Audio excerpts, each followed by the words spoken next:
Bible, God is spoken of as causing that which He allows. And so it says in verse 11, and for this reason, God will send them strong delusion that they should believe the lie, that they all may be condemned who did not believe the truth, but had pleasure in unrighteousness. Does truth matter, my dear folks? Truth matters. Doctrine matters. Our practices matter. Jesus said, sanctify them through thy truth. Thy word is truth. This book has objective truth. And anyone who teaches contrary to the objective truth of this book is to be feared, according to Scripture, because what they're doing is sharing wine, the wine of Babylon. This is the reason why God calls His people out of Babylon. See, God doesn't want people in the world to drink the wine because they're going to get the plagues of Babylon. God doesn't want the plagues to fall upon the wicked. They're going to fall upon Babylon. So before the plagues fall, God says, get out of there. Do you think that's a message of love? Of course it is. Notice Revelation 18, 1 through 5.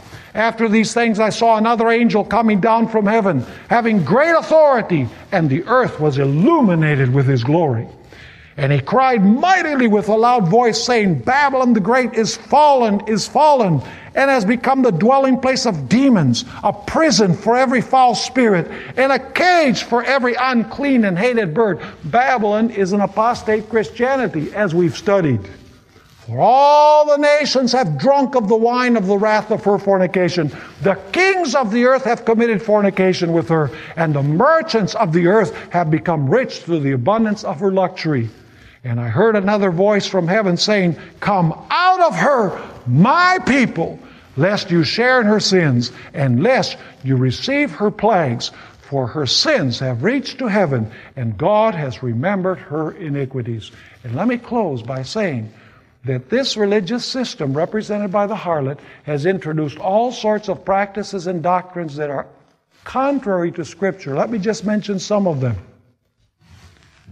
Sunday as a day of worship, infant baptism, Lent, venerating the saints, lighting candles, burning incense, bowing down before idols, using special vestments, Easter, doing the sign of the cross, praying for and to the dead, auricular confession, the rosary, the sign of the cross, celibacy, purgatory, convents, pilgrimages, penance, the Mass, altars. All of these things are things that are not found anywhere in Scripture.